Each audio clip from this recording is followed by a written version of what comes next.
오늘 어버이 주일을 맞이해서 하나님께서 우리 교회에 계신 모든 부모님들에게 주께서 복 주시기를 축원을 드립니다.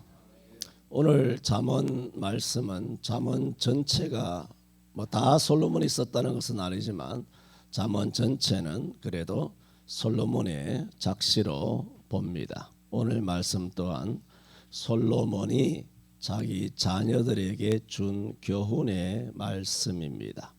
4절에 말하기를 아버지가 내게 가르쳐 이르기를 내 말을 내 마음에 두라 내 명령을 지키라 그리하면 살리라 하는 아버지 다윗으로부터 받은 가르침을 솔로몬이 자기 자녀들에게 대물림 해주고 있는 말씀입니다.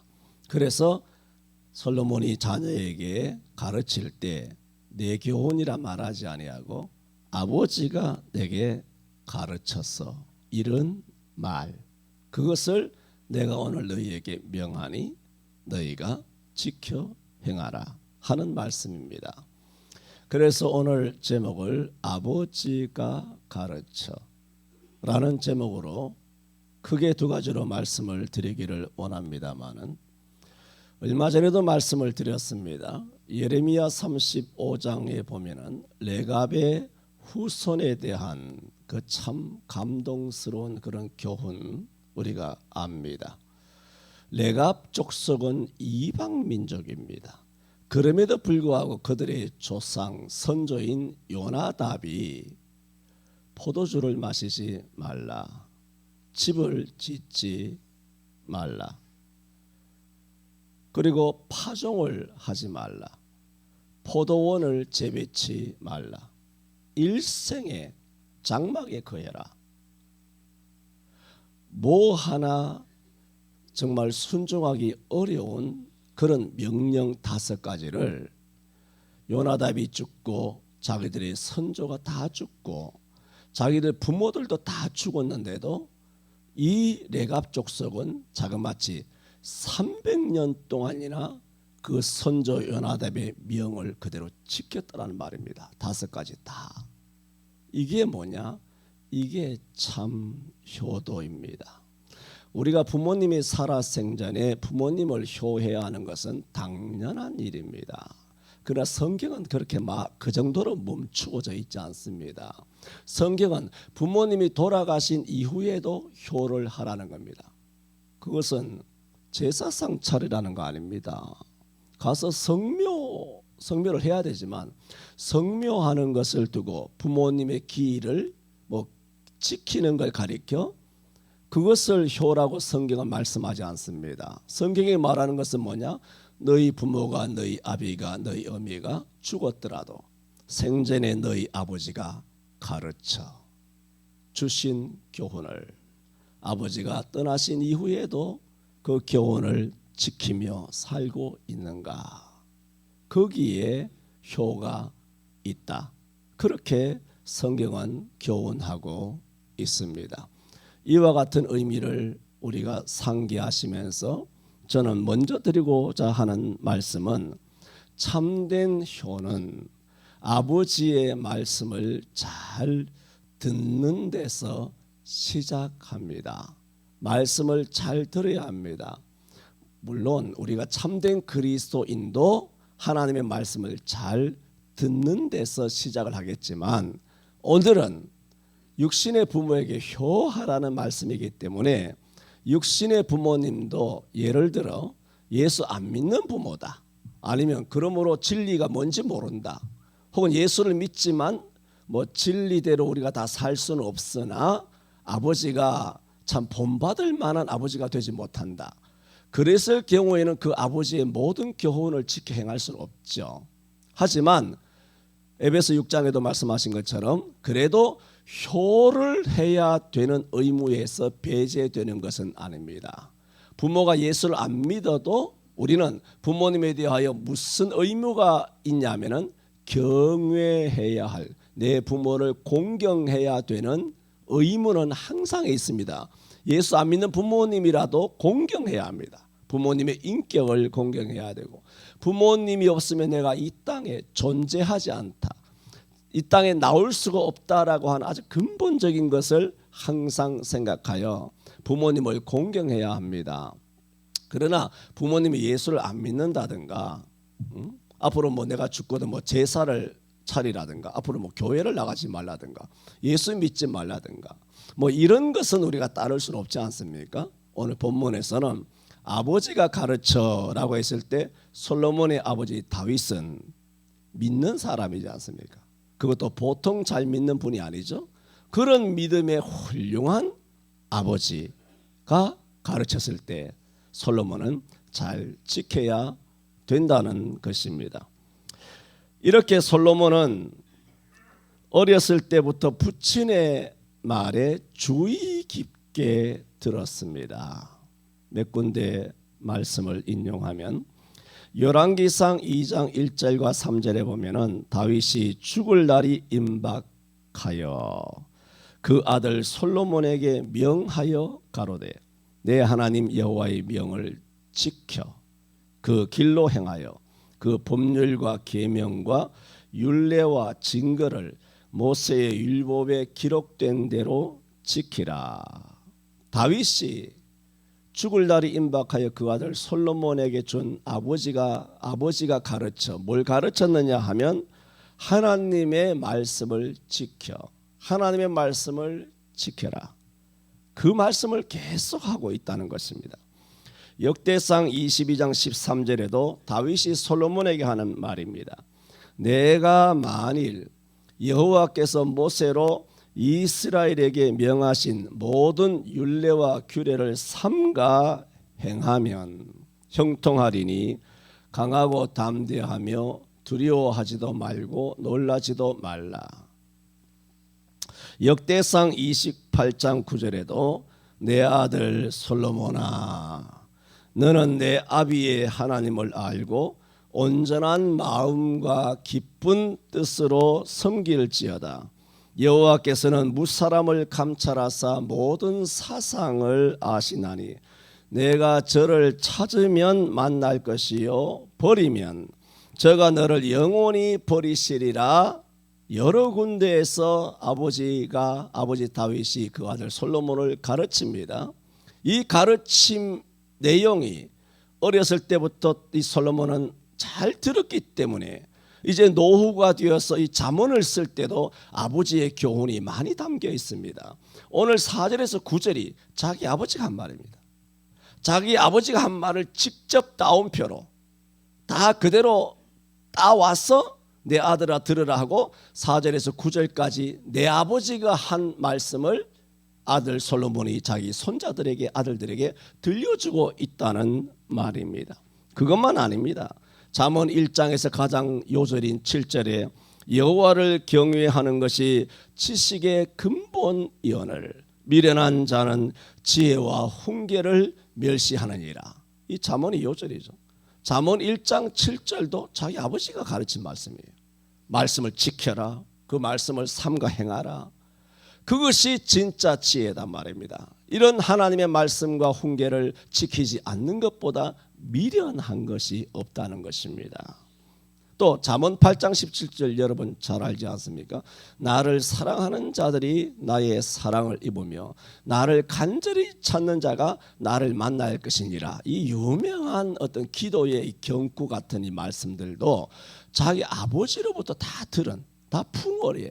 아까도 인용했지 않습니까? 대상 28장 9절에 내가 저를 찾으면 만날 것이요 버리면 저가 너를 영원히 버리시리라. 그 들은 말씀을 잠언 8장 17절에 이 솔로몬이 기록해 놓고 있다는 말입니다. 이처럼 솔로몬은 아버지가 내게 가르쳐라는 4절의 말씀처럼 아버지로부터 들은 교훈을 자기 자녀들에게 들려주고 있는 것입니다. 그러므로 이게 뭡니까? 당연하죠. 어렸을 때 아버지가 하시는 말씀에 귀를 기울였다는 겁니다. 이걸 다 지킬 수는 없지 않습니까 우리가. 그러나 상당 부분 그렇게 기억하고 있었다는 것은 들을 때 잘 들었다는 것입니다. 그리고 오랜 세월이 지나지 않았습니까? 아버지도 죽고 자기도 나이가 많아졌고 오랜 세월이 지났지만은 아버지가 가르친 그 교훈을 기억하고 있었다는 것입니다.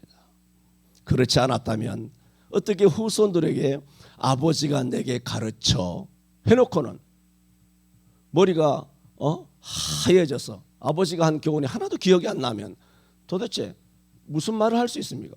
아버지가 내게 가르쳐 얘들아 하나도 기억이 안 나네. 이거 어째야 될 것이 어째야 쓸 거인고. 내가 나중에 다시 기억나면 다시 한번 이야기하겠다. 뭐 그렇게 되는데 솔로몬은 지금 술술술술술술 이렇게 나오고 있지 않습니까? 그러므로 우리는 어버이 주일입니다. 물론 부모님을 모시는 자녀된 우리 청년들과 우리 어린 생명들도 많이 있지만은 또 우리 5, 60대 되신 장년들은 부모님이 생존에 계신다든가 아니면 편모 편부 계신다든가 아니면 양 부모님이 다 양쪽에 다 돌아가신 그런 가정들도 있을 것이란 말입니다. 그랬을 때 우리가 진정한 어버이를 섬기는 참된 효는 뭐냐? 부모님이 돌아가셨더라도 평상시에 부모님이 가르치신 그 교훈을 행하느냐 하는 것입니다. 저는 이 말씀을 생각해 봤습니다. 나의 아버지, 나의 할아버지로부터 내가 받은 것이 무엇이냐? 할아버지로부터는 내가 영성을 이어받았습니다. 우리 아버지로부터는 보수적인 신앙과 불의에 굴하지 않는 그런 두 가지를 받았습니다. 할아버지로부터는 깊은 영성을, 아버지로부터는 불의에 굴하지 않습니다. 그리고 수천 수만에 있어도 진리라면 그 말을 합니다. 어떤 불이익이 오더라도. 그래서 또 다수와 타협하지 않는 강직한 그런 성품을 내가 아버지로부터 이어받았고, 지난 2년 동안 여러분이 우리 교회 목사인 박성호 목사로부터 여러분의 신앙에 어떠한 조금의 유익이 된 것이 있다라면 그 유익이 된 그 유산들이 어디서부터 왔느냐 하면 이 목사의 아버지, 할아버지로부터 온 것인 사실입니다. 솔로몬도 마찬가지란 얘기입니다. 그것은 솔로몬과 저만이 아니라 여러분도 오늘의 현재는 우때가 예수 안 믿었을 수도 있고 예수를 안 믿었으면 처음 예수 믿는 대라면 여러분은 뭐냐? 아브라함입니다. 할렐루야. 여러분이 아브라함 되시기를 바랍니다. 그런데 아버지 때가 예수 믿었어. 그러면 나는 2대야. 그러면 여러분은 무슨 되냐? 영적으로 이삭이에요. 이삭처럼 지경이 넓어지게 되고 온유하고 그런 가정이 하나 될 수 있도록 기도해야 돼요. 그런데 3대가 내려오고 있다. 그러면 당연히 우리는 야곱이 되는 것이죠. 이 야곱 같은 3대가 되어서 그야말로 12아들을 두어서 이스라엘을昌盛하게 번성케 하는, 교회를 부흥하게 하는, 또 가정의 식솔들로 하여금 복음을 많이 증거하여 생명의 열매를 많이 맺는 대수가 바로 3대가 될 수가 있다는 겁니다. 어쨌든 1대가 되든 2대가 되든 3대가 되든 간에 영적인 부모님으로부터 물려받은 무언가 유산 때문에 오늘 저와 여러분이 이삭이 되고 혹은 아브라함이 되고 혹은 야곱이 되고 혹은 12아들이 되어서 영적인 대가족이 되는 것입니다. 그러므로 믿는 가정에서 태어나서 자랐다면 주어진 영적인 혜택이 크지 않습니까? 솔로몬도 영적인 혜택이 크죠? 그렇다면 영적인 책임 또한 있음을 간과해서는 안 됩니다. 내가 아버지 다윗으로부터 받은 바 영적인 많은 과실들을 따먹고 그 다음에 자식들에게는 물려줄 때는 물려줄 곳이 없는 것입니다. 커다란 한 소쿠리 한 가마니 창고에 가득히 내가 영적인 유산을 한국교회가 받았고 나도 우리 가문에서 받았고 여러분도 여러분의 부모님을 통하여 받은 것이 있는데 그 다음에 내 자식에게 물려주려고 하니 물려줄 곳이 없어. 소쿠리가 텅텅 비었을 뿐만 아니라 소쿠리 밑까지 다 빠져버린 겁니다. 그러면 이것이 뭐가 됩니까? 그 자식이 저주를 받는 것입니다. 그러므로 우리는 참된 효는 뭐냐? 살아생전 아버지만이 아니라 아버지가 떠나가신 이후에라도 아버지께서 생전에 하신 말씀의 그 교훈을 잘 실천하고 따르는 것, 그것이 성경이 말하는 효이다 하는 것입니다. 두 번째, 마지막으로, 그러므로 부모된 우리는 그러므로 당연한 거 아닙니까? 자녀로부터 효만 받을 뿐 아니라 우리도 우리의 교훈을 자녀들에게 반드시 전해야 합니다. 자녀에게 전해야 합니다. 저는 가끔 이제 뭐 시집 갔습니다만은 딸이랑 우리 가정 예배를 한다. 아주 중요한 일이 있을 때는 예배를 하죠. 뭐 매일 하는 건 아닙니다만 이번에 뭐 결혼하기 전에도 뭐 예배하고 뭐 특별한 어떤 모멘트가 있으면 그렇게 예배하고 인생에 아주 굴곡진다든가 아니면 인생의 어떤 전환점에 서 있을 경우에는 항상 예배를 합니다. 그래서 딸 선민이를 위해 기도하는 성경 구절이 한 움큼이 있습니다. 성경 구절만 해도 한 움큼이 있습니다. 그 뭐냐 하면 가정 예배를 한 다 성경 구절들이에요. 그래서 한번 설교를 하게 되면 가정 예배를 할 때도 내가 대충 하는 것이 아니라 다 이렇게 워드로 작성을 합니다. 작성을 해가지고 다 이렇게 대지를 나눠서 성경 구절 다 한 다음에 이번에 민희가 결혼하기 전날 밤에 3월 11일이 되겠죠. 금요일 날 결혼하기 전에 가정 예배를 하면서 내가 지금까지 너를 36년 37년 동안 품으면서 너가 모태에서 아니 너가 잉태하기도 전에 1985년도 10월 9일 날 결혼한 이후로 8월 16일 날 너가 잉태하여 출산할 때까지 어떻게 너가 임신하였다는 것을 알고부터 어떻게 부모가 너를 안고 그때부터 예배당에 30분씩 40분씩 아침 저녁으로 걸어다니면서 교회에서 그때부터 한 달씩 잠을 자기 시작한 겁니다. 애가 있을 때부터. 그때는 뭐 차가 있습니까? 그때부터 한 달씩 교회 가서 그때는 교육전도사에 있는데 한 달씩 온 가족이 한 달씩 그렇게 기도하기 시작한 것이 약 한 20한 6, 7년 민희가 한 대학 졸업하고 한 20한 7세 8세 있는 동안 한 달씩 하고 그것이 여러분 우리 교회 목회 교육 가운데 8월에 전가족 성전 기도회로 녹아 있는 겁니다. 그래서 여러분 모두들도 8월이 되면 교회에 나와서 일주일을 잠을 자든 아니면 하루를 잠을 자든 한 달을 잠을 자든 전가족 성전 기도회로 그렇게 녹아 있는 겁니다. 왜?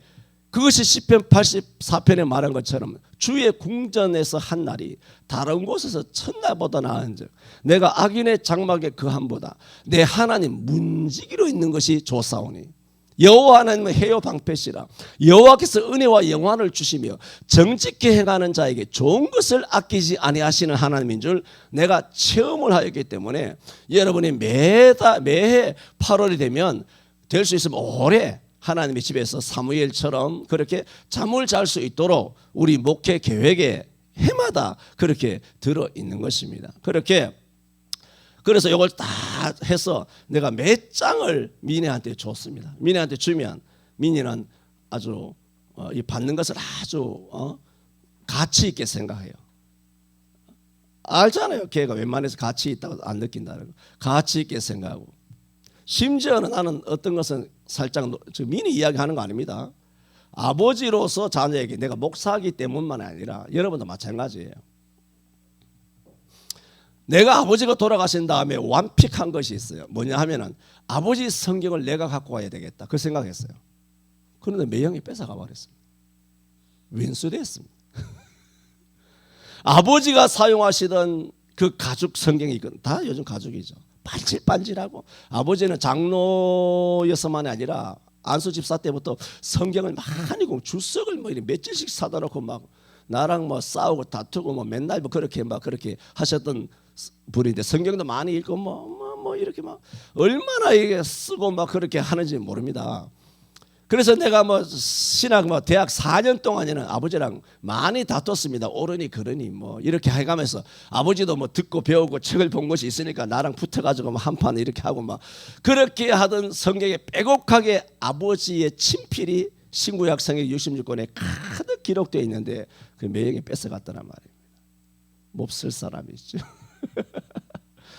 하지만 저는 마음이 기뻤습니다. 매형이 신앙이 깊은 분은 아니지만 그걸 사모한다는 게 한편 마음이 흐뭇했습니다. 흐뭇했죠. 마찬가지입니다. 그래서 내가 한번 놀란 것은 내가 여러분에 가르치는 반드발이나 베들이나 성경은 이렇게 다 이렇게 요즘 USB로 다 저장이 되고 하지만은 그냥 창세기부터 계시록까지 성경 노트들이 꽉 있고, 그다음에 베델 성경부 같은 경우에는 제가 선교사님 잠시 보시라고 베델 성경부 드린 적이 있고, 또 반드발도 있고 성경 공부한 거 있잖아요. 그것이 방대하게 있어요. 방대하게 있는데 베델 성경 공부하는 그 파일을 선교사님한테 한 2년짜리 이렇게 드린 적이 있어요. 드리니까 민희가 그것을 아까워하더라고요. 그걸 왜 드리냐고. 민아, 그러니까 아빠가 가지고 있는 것에 대한 그 어떤 그 내 건데 그 어떤 애착, 이게 반드시 내가 가지고 있어야 돼 라고 하는 그게 있어요. 쥐가 뭘 설교집 갖고 가서 쥐가 뭐 하겠어요. 지금 주석 갖고 가서 자기가 뭐 할 일이 있겠습니까? 그런데 여러분이 옛날에 반드발이나 베드를 공부해봐서 알지만 그것이 굉장히 중요한 성경 공부거든요. 그 엑기스가 넘어있는 성경 전체의 맥을 잡아서 들어가는, 이렇게 보는 경우는 굉장히 힘듭니다. 내 나이 35살, 36살 때 그런 걸 다 그렇게 독파를 한 그런 성경의 노하우들이 엄청 쌓여 있는 것들인데, 그래서 민아 염려하지 마. 선교사님 잠시 보시고 내가 나중에 다시 찾아와서 내가 죽기 전에 넣어줄 거야. 그렇게 말한 적이 있습니다만 돌려줘야 합니다. 오늘 보이나 아주 찝찝했던 거 한번 말할 수 있어서 다행스럽게 생각합니다. 그게 뭐냐 하면 내가 아버지 할아버지로부터 받은 바 유산만 있는 것이 아니라 내 딸은 아버지 할아버지 할머니는 잘 모르잖아요. 아버지하고만 수십 년 이렇게 같이 있기 때문에, 또 아버지가 목사다 보니 그 영적인 유산을 얘가 알고 있는 거야. 그것은 다 내 차지다. 내가 반드시 야곱처럼 이 분깃을 내가 받아야 한다. 그런 것이 있어서 설교를 하고 성경 구절을 쫙 적어서 이번에 주면 이것을 고이 간직을 하는 것을 봅니다만은, 이건 저만 아니라 우리 모두가 우리 자손들에게 들려줄 하나님의 말씀이 있어야 합니다. 내 간직이 아니에요. 여러분이 신앙생활을 해오면서 은혜 받은 성경이 있잖아요. 깨달은 성경이 있잖아요. 힘이 되는 성경이 있잖아요. 여러분을 붙들어준 생명의 말씀이 있잖아요. 그 말씀을 잘 신구약 성경 전부 다 말씀이지만 자녀에게는 특별히 교훈되고 정말 크게 은혜가 된 그런 말씀들을 후학들에게 들려주어야 한다라는 것입니다. 출애굽기 12장 26절에 하나님께서는 출애굽하기 전에 6월절 절기를 세웠지 않습니까? 세운 다음에 이렇게 말합니다. 이후에 너희 자녀가 묻기를 이 예식이 무슨 뜻이냐 하거든 너희는 일러주라는 겁니다. 정월 14일부터 1회 동안에는 14일 저녁부터 21일 저녁까지, 그때부터 6월절과 무교절이 시작되니 그때는 유교병을 먹으면 이스라엘 족속에서 끊쳐질 것이고 무교병을 먹을지니라. 그리고 어린 양 수양을 준비해야 되고, 그 다음에 우슬초로 담긴 그 피를 찍어서 문설주와 인망에 바를 것이니라. 그렇게 했어요. 출애굽한 다음에. 그러면 애들이 뭔지 모르고 물을 거 아니에요. 아버지, 이것은 도대체 무엇입니까? 물을 때 대답해 주라는 겁니다. 뿐입니까? 신명기 6장 6절 7절에도 오늘날 내가 내게 명하는 이 말씀을 부모에게 하는 말입니다.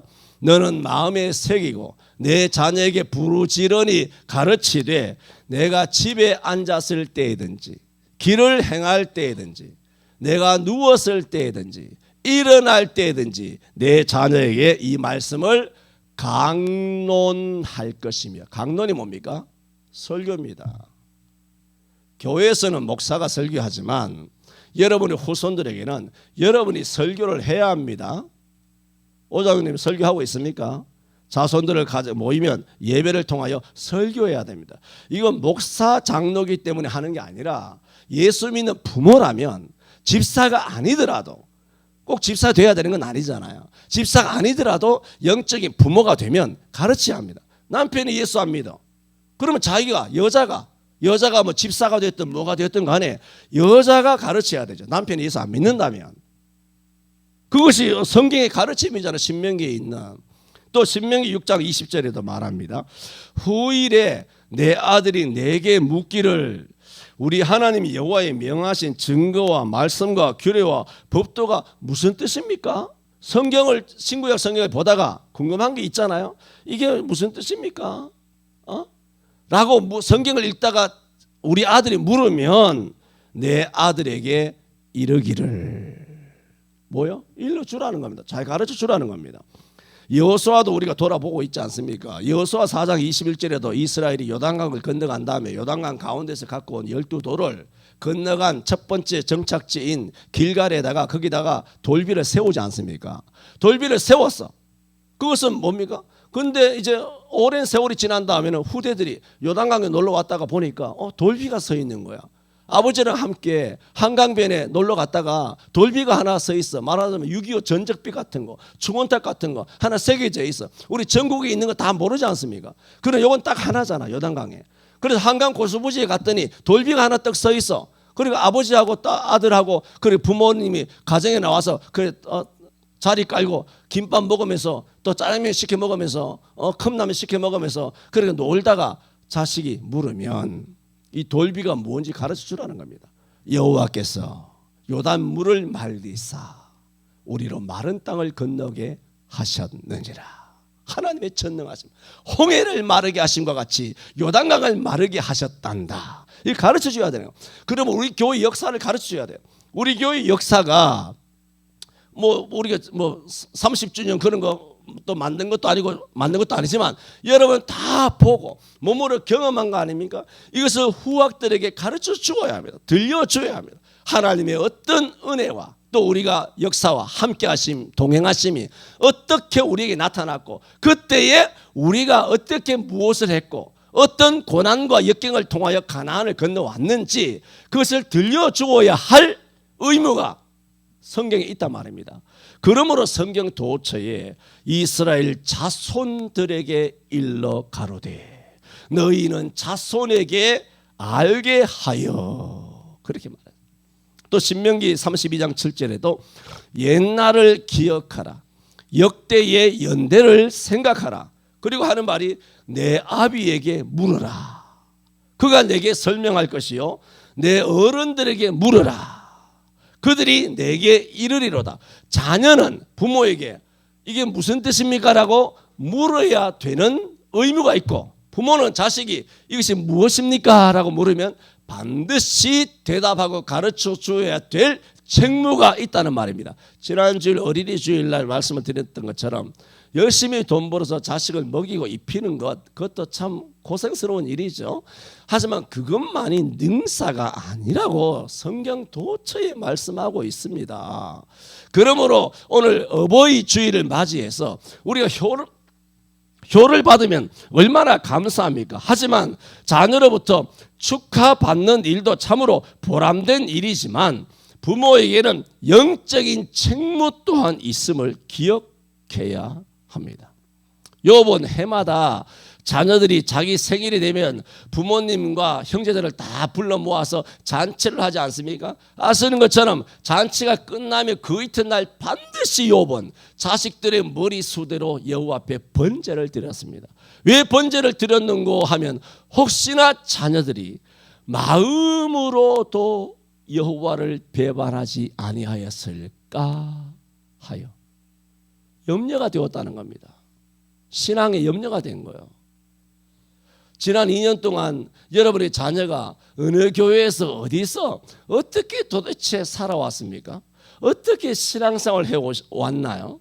그것이 염려가 되었다는 겁니다. 누가? 아버지가. 자식들 효도 받는 거 물론 얼마나 좋습니까? 나도 처음 받아보니까 좋더라고요. 사위한테 처음 받아보니까 단톡방에 다 올렸습니다. 자랑질 하는 것입니다. 금 카네이션을 받았습니다. 그래서 다 올렸으니까 오늘 쭉 한번 열람해 보시기를 바랍니다.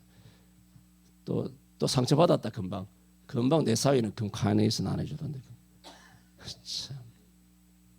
그냥 금 몇 끼 뿌린 거예요. 그냥 이 스프레이를 뿌린 거예요. 그냥 얼마 안 해. 그냥 10몇만 원밖에 안 해. 그냥. 그래 사위가 그걸 해준 거 아주 내가 기쁘게 받았습니다만은 그거는 다 물질이고 물론 아이들의 정성이고 마음이지만 흐뭇하죠. 그러나 정말 부모가 해야 될 게 있어요. 자녀들을 위하여 할 게 말씀을 들려줘야 해요. 디모데후서 1장 5절에도 디모데에게 바울 사도가 한 말 아닙니까? 내 속에 거짓이 없는 믿음을 바울은 생각했다는 겁니다. 이게 왜일까? 내 속에 있는 거짓이 없는 믿음을 생각함이라. 이게 어디서 왔을까? 이 믿음은 먼저 내 외조모 로이스와 내 어머니 유니게에서 남이니라. 그걸 비법을 한 거예요.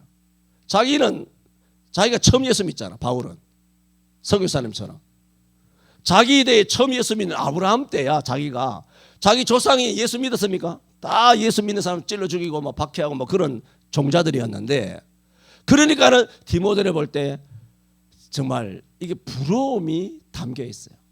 내 속에 거짓이 없는 믿음을 봄이라. 그래 자기 속에도 거짓이 있었다는 것이죠. 그건 전에도 다 말씀드려서 수요일에 설교 다 했습니다. 로마서 7장 29절 이하에 다 설교를 다 드렸어요.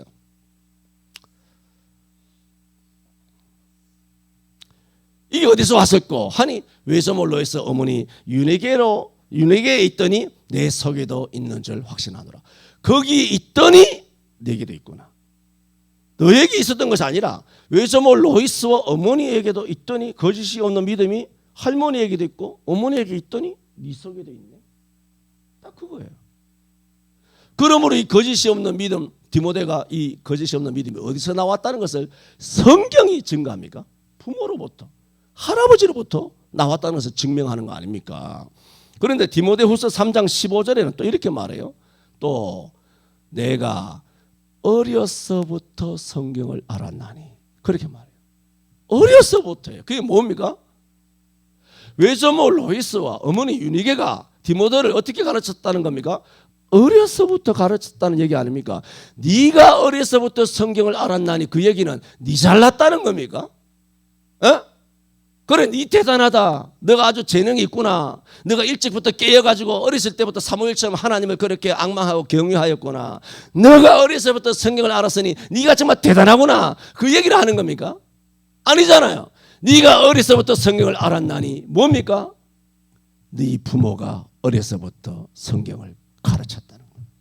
네 외조모가 어려서부터 성경을 가르쳤다는 거예요. 여러분 자녀를 성경을 가르치기를 바랍니다. 영어 단어 선행학습 다 아주 개나 먹으라고 주세요. 세상 공부하지 말라는 것이 아니라 먼저 그의 나라와 그의 의를 구하세요. 그럼 하나님께 지혜를 주세요. 지혜를 주시면 세상 학문도 아주 공부를 잘하게 돼요. 왜 하나님의 방식, 하나님의 공식, 성령의 방정식을 개무시하고 학급의 단톡방에 이게 아이디어다, 이게 아이템이다, 이게 비밀이다, 이번에 뭐 어느 학원 잘한다 하더라, 이런데 안 가면 안 돼. 그래서 서울대 가고 연대 가고 고대 갑니까? 그렇게 해서 그 따위로 한다고 정보 쥐어받고 정보 주거니 받거니 한다고 해서 그런 대학 갑니까? 어림없는 소리 하지 마세요. 서울대, 연대, 고대, 서성한, 서강대, 성균관대, 한성대, 한양대 이 정도는 자기가 고등학교 다닐 때 전교 1등 한번 해보지 못한 사람은 못 들어갑니다. 한양대까지는 탁탁 전교 1등 하던 애들이요. 그런데 시험 치다가 서울대보다 1점 떨어지면 연대 고대 가고 고대보다 1점 떨어지면 서성한 가는 겁니다. 그렇게 맞지? 점수가 아주 극미해요. 아주 1, 2점으로 1, 2점이에요. 1, 2점. 많아봐야 3, 4점. 그것 때문에 쭉 미끄러져 가지고 서성한 데 가는 겁니다. 다 애들이 서울대나 연대나 고대나 서성한이나 전부 다 얘네들은 머리가 비상한 애들이에요. 한양대 들어가는 게 쉬운 줄 아십니까? 성균관대, 서강대 천재가 아니면 못 들어갑니다. 반에서 1등 해서 거기 못 들어가고 중대나 숭실대나 뭐 밑으로 미끄러져서 수두룩합니다. 반에서 1등 해가지고는. 그렇게 다 예수 안 믿는 사람들도 다 그렇게 가는데 지금 그 얘기를 하는 것이 아니라 여러분이 먼저 가르쳐야 할 것이 있다는 겁니다. 자녀에게. 오늘 어버이 주일이잖아요. 하나님의 말씀을 들려줘야 해요. 누구처럼? 로이스처럼, 누구처럼? 유니게처럼, 누구처럼? 욥처럼, 누구처럼? 다윗처럼, 그리고 당대인 솔로몬처럼 자기 자녀에게 뭐라고 말합니까? 아버지가 내게 가르쳐 이르기를 내 말을 내 마음에 두라. 내 명령을 지키라. 그리하면 살리라. 지혜를 얻으며 명철을 얻으라. 내 입의 말을 잊지 말며 어기지 말라. 계속 지키라. 마음에 두라. 어기지 말라. 잊지 말라. 수도 없이 말씀의 회초리를 들어서 단돌이 하고 있습니다. 정말 주일 지켜라. 매일 성경 읽어라. 11조 해라. 어기지 마라. 예배 빼먹지 마라. 이런 기본이 안 되면 모든 것은 다 무너져요.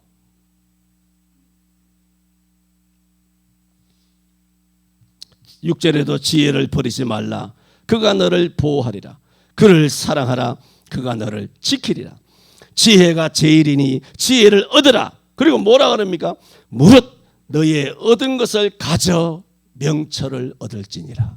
이게 뭡니까? 지혜는 공짜가 아니라는 겁니다. 많은 그리스도인들이 신앙생활을 하는 것을 무료로, 공짜로, 값싸게 아무나 할 수 있다고 생각합니다. 그래서 돈도 안 내고 시간도 안 내고 몸도 안 들이고 봉사도 안 하고 힘도 안 들이면서 남이 다 지어놓은 예배당에 쉽게 가방 들고 왔다리 갔다리 그렇게 쉽게 할 수 있는 것이라고 말합니다. 성경은 그렇게 말하지 않습니다. 지혜가 제일인데 그 지혜를 얻어라. 그런데 어떻게 얻느냐? 무릇 너의 얻은 것을 가져 명철을 얻을지니라. 이게 뭡니까? 지혜가 최고이기 때문에 지혜를 얻어야 되는데 이것을 얻는 방법은 너의 모든 것을 다 팔아서 지혜를 사라는 겁니다. 여러분 마태복음 13장 천국의 7가지 비유 중에 그 첫 번째 천국 비유가 밭에 감추인 보화의 비유가 아닙니까? 마태복음 13장 44절에 뭐라고 그랬습니까? 천국은 마치 밭에 감추인 보화와 같으니 사람이 이것을 발견한 후 숨겨두고 기뻐하여 돌아가서 자기의 소유를 다 팔아. 그 밭을 샀느니라. 그 밭에 숨겨둔 발견한 그 보물, 그 지혜, 가장 귀중한 보물 같은 지혜를 얻기 위하여 어떻게 했느냐? 값을 지불했다는 겁니다. 나의 모든 것을 지불하여 지혜를 산 겁니다. 밭을 산 겁니다. 그 마태 13장 44절은 오늘 4장 7절에 지혜가 제일이니 지혜를 얻으라. 뭐냐? 지혜는 공짜가 아니다. 거저 오리라고 생각하지 마라. 무릇 너의 얻은 것을 가져서 그걸 다 팔아서 명철을 얻을지니라. 그렇게 말하고 있습니다. 많은 그리스도인들이 얌체가 너무 많습니다. 내가 봤을 때 우리 교인 중에는 한 사람도 없어요. 할렐루야. 감사하게 생각합니다. 너무 얌체가 많습니다. 그렇게 하면 안 됩니다. 그렇게 해서 지혜와 명철을 사는 게 아닙니다. 성경 어디에 그런 게 있습니까? 없습니다. 여러분 다음 수요일 날 설교할 내용입니다만 미리 땡겨서 말씀드립니다만 왜 땡겨서 말씀을 드려도 괜찮으냐면 어차피 수요일 안 나오니까. 여러분 강단에 선 목사나 여러분이나 사렙다 여인이 어떻고 수넴 여인이 어떻고 막달라 마리아 욕합을 깨뜨리고 마리아가 헌신이 어떻고 여자들이 자기 소유를 다 팔아서 예수님과 사도들 제자들을 섬기들 하는 신구약 성경에 마지막 떡을 구워 먹고 아들내미하고 죽을 것을 기다리고 있는 사렙다 과부한테 엘리야가 그 떡을 먼저 갖고 와서 날 먹이랑 떡을 먼저. 이런 인간 말종이 어디 있습니까? 마지막 떡 구워 먹고 죽으려고 하는 판인데 그것도 아들내미랑 죽기만을 바라고 앉아 있는 판에 그 떡을 굽거든 먼저 내게 갖고 오라는 것입니다. 이게 설교 얼마나 잘합니까? 설교 얼마나 잘 됐습니까? 수네임 여인은 어땠습니까? 엘리사가 지나갈 때마다 들어와서 식사하라는 거예요. 자기 집 앞에 지나가니까 식사하라. 너무 자주 다니니까 식사만 해서는 되는 것이 아니야. 와서 좀 쉬셔야 되겠어. 너무나 열심히 일하시니까. 그래 2층 다락에다가 다락방을 만들어가지고 침대를 놓고 책상을 놓고 의자를 놓고 촛대를 놓고 거기서 쉬라고 했어. 그렇게 하다가 나중에 아들을 상급으로 받은 거 아닙니까? 많은 어쨌든 간에 이 여자는 자기의 집도 내놨어요. 옷값을 다 내는 여인들도 많아요. 자기 소유를 다 내놨어요. 이렇게 설교하잖아요. 여러분 다 알잖아. 너무너무 잘 알잖아. 이렇게 알고 교회 안에서만 우리끼리 수냄이 어떻고 살했다가 어떻고 막달라말이 없고 교회 안에서만 설교용으로 여러분 예배용으로 그렇게 듣고 교회 안에서만 수도 없이 말로만 수냄이 어떻고 살했다가 어떻고 하는 것은 뭐냐? 중연불입니다. 무슨 소용이 있습니까? 자기 시간을 안 내놓는데 에? 자기 돈을 안 내놓고 자기 집을 안 내놓고 자기 자존심도 안 내놓고 자기 시간도 안 내놓고 자기 계획도 절대로 변경 안 하고 주일이 있는데 선약이 있다는 거예요. 주일날 선약이 있다는 거예요. 이 마리의 방구예요. 주일은 7,000년 전부터 하나님께서 약속하셨는데 네가 나이가 올해 몇 살인데 네가 선약이 있다고 주일날.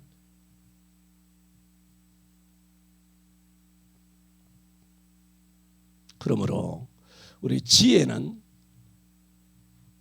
너희의 가진 것으로 사야 하는 겁니다. 이것을 가르쳐야 합니다.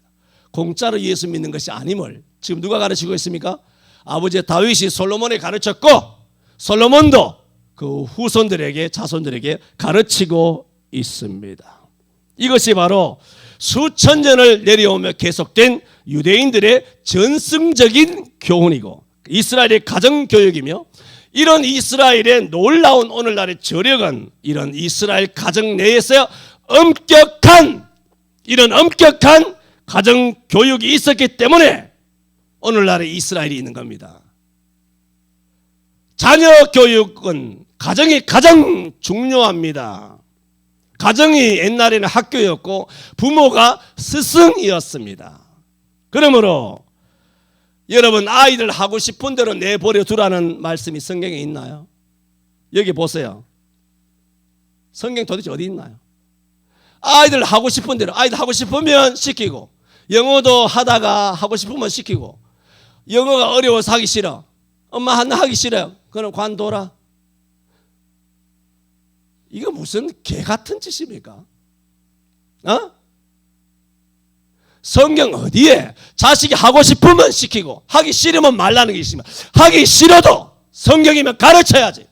공부를 해야 하는 건 해야 되는 것이고 배워야 하는 것은 배워야 되는 것이고 일해야 하는 것은 일해야 되는 것이고 학교 가야 되는 것은 가야 되는 것이고 예배는 예배해야 되는 것이고 성경 읽어야 되는 것이지. 애들이 하기 싫다고 그냥 내버려둬. 이 마귀죠. 그 자식들을 부모가 다 망가뜨리는 겁니다. 그 어디서들은 하나님으로 받은 교훈이 아니라 어디서 덜 떨어진 자기 수준의 맘카페 기 들어가서 전부 다 학급에서 그 모든 단톡방, 학급 단톡방 이런 개 같은 쓰레기 같은 것들의 악영향을 받아서 자식들을 가르친단 말입니다.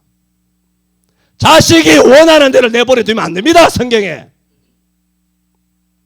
반드시 똑바로 가르쳐야 합니다.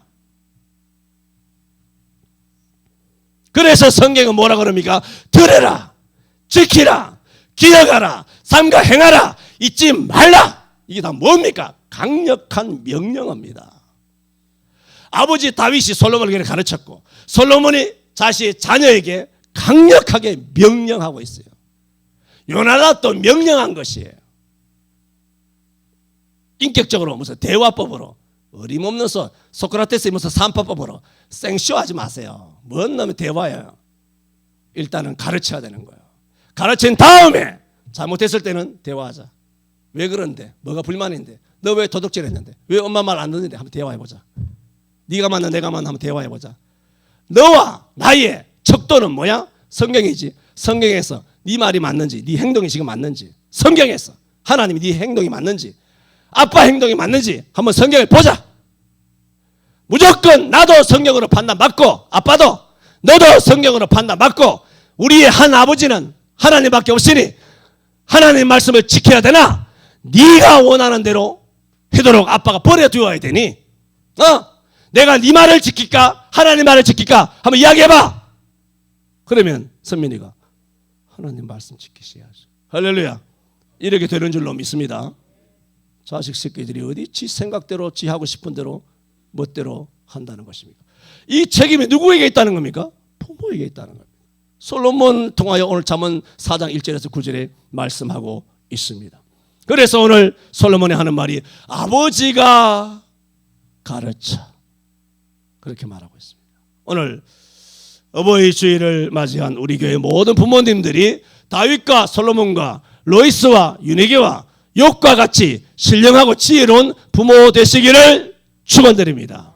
오늘 이와 같은 솔로몬이 자기 아버지로부터 배운 바, 아버지의 가르친 교훈을 자기 자손들에게 가르쳐준 이 아버지가 가르쳐 이 교훈대로 우리 지금 부모된 우리가 성경적인 부모로서 성경적인 교훈을 지혜롭게 잘 자식들에게 가르침으로 여러분의 가정과 자녀가 크게 복받고, 여러분의 자녀들도 우리 교회에서 성경적으로 잘 무럭무럭 자라서 키가 자라고 지혜가 자라고 하나님과 사람에게 더 사랑스러워가며 장래 우리 성천교회 기둥 될 수 있기를 축원합니다. 우리 동성하여 여러분의 자녀와 주일학교 학생들을 위하여 기도합니다.